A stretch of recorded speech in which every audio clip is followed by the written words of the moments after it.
Gum disease is an infection in the gums and bone of a patient, pain-free. So most patients don't know that they have this issue.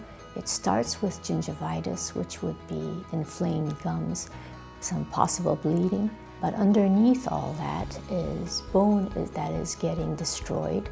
And over time, you lose more and more bone, getting deeper pockets, receding of gums, and then eventually mobility of teeth and losing teeth in the end. The most common complaint of patients with gum disease is probably bleeding gums. Usually they're not experiencing any pain. They may say they have a bad breath is another thing that they may complain of.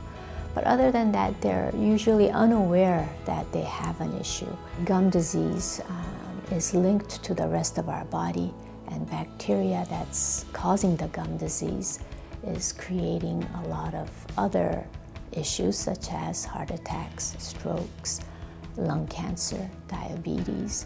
At our office, used a CO2 laser with the deep cleaning to kill more bacteria than just scaling alone can do, and also create new attachments and to remove the diseased layer of the pockets with the CO2 laser.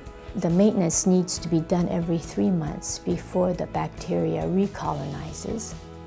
Patients have to do their part in terms of brushing or flossing, water pick use, anything like that that's going to help them keep it clean. We also use the PeriProtect trays, where the patient uses a gel 15 minutes every day to kill the bacteria on a daily basis. We do everything we can so that patients' investments are well protected by maintaining them on a regular basis and making sure that they'll follow through with the regular recalls and their part at home in terms of killing bacteria and keeping their gums healthy so that all the work that they've put in will last as long as possible.